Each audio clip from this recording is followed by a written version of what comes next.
Hi there, it's your Sewing Sharpashana, and I want to show you how to do box pleats the easy way. So I was showing you how to put a box pleat in the back of this dress. That's the kind of pleat it is called because of how you finish it. It ends up looking like a box. I'll show you in a minute. But there are knife pleats, there are accordion pleats, there are kick pleats, all sorts of pleats. This is the box pleat. Probably the easiest pleat ever made on the planet, although it's probably on par with the knife pleat. Anyways, the point is I was going to find a link to a really good YouTube tutorial, and there's like 10 of them out there that were really good, but they're like excruciatingly painful to watch. They're like 20 minutes long, and they have you like do this hand basting stuff and these like finicky folding things. And I'm like, that's not gonna work, because you're gonna, and then your box pleat's gonna fall apart, and then you're gonna cry, and then you're gonna be like, I hate pleating. Pleating is so much fun. So rewarding. It's like so rewarding. Anyhow, I happen to have something here that needs to be pleated. So this is the yoke of a very interesting dress. Yoke, okay? Things hang from yokes. Think about oxens and stuff, right? Hang from yokes. I'm gonna fold this in half. I'm gonna find the middle of it. All right, kind of fold it in half, found the middle. You agree? All right, there's my yoke. Now here's the dress that's gonna be hanging from the yoke. And I gotta find the top half. Okay, the curved half is bottom. So there you go, I'm gonna fold it in half. Right sides together. I'm gonna find the middle of that. Agree? Fold it in half. All right. Now, if I line these two up where they're supposed to line up under the arm, you will see that the dress portion is that much wider than the yoke portion, right? That's because it's intentional. It wasn't like somebody made a mistake.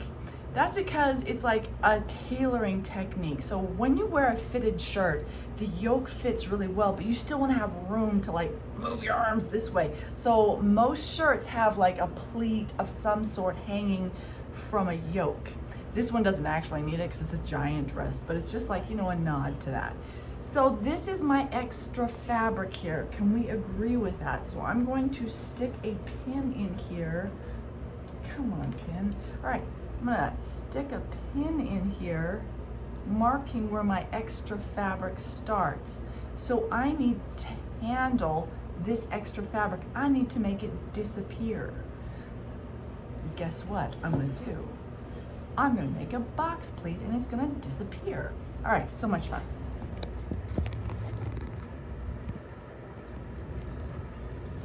Okay, so here I am, taking that clip off, I don't need it. There's my pin right there. I'm gonna turn the pin around so the head's towards me instead of away from me, because it's gonna make it easier. I'm gonna lift my presser foot, I'm gonna drop the presser foot so that the needle will hit the pin if I start sewing, but I don't wanna hit the pin. I don't wanna hit the pin. So I'm gonna pull the pin, all right? Now, I'm gonna see, like I always try and find a guide. Right now, this happens to be lining up with the hole in the throat plate, so I'm like, okay, I'll just watch that. I'm gonna go a couple stitches forward, a couple stitches back. I'm gonna sew down like an inch, and then I'm gonna back tack again. Now you can stop right at the seam allowance, like if your seam allowance is 5/8, you can stop right there. I think that's more traditional. I like to go a little bit further because I feel like the pleat ends up looking better. Anyway, it's your call, it's your shirt, right? I am freaking done. That's all there is to it. I'm done. I am done. Okay? There's my little cute little friggin' box pleat. So on this side, it looks like an inverted box pleat, right? Because it is. And on this side, it's an extrovert. No, just kidding. It's why we call it box, because it looks like a box pleat. So I keep half of the excess to one side and half to the other. I can press it down. I like to sew it down, and so I'm a lazy sewer, and I'm like, okay, half to one side, half to the other. I can kind of eyeball that. You can go out and get your measuring tape and make it perfect if you want, up to you.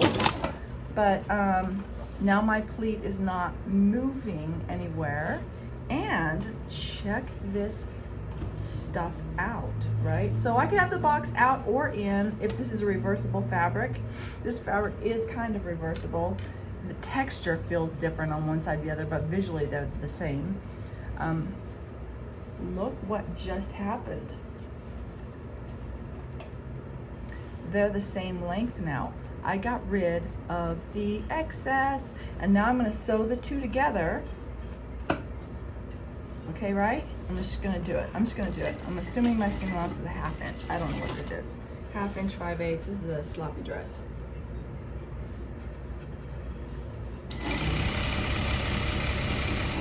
I'm at my box pleat. Make sure everything's laying pretty.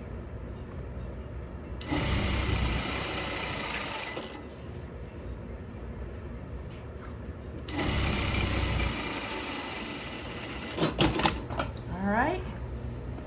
Look at this. How cute is that? Right? That's the inverted one. Now, if I would have flipped it over, it would have looked like that on the outside. Actually, I might unpick that and do that. But that's not the point. The point is, box pleats are easy. And you don't need to hand baste anything or draw all sorts of stuff or whatever. You can do multiple box pleats in a row and create a really cute skirt, you know. Anyways, have fun with your box pleating.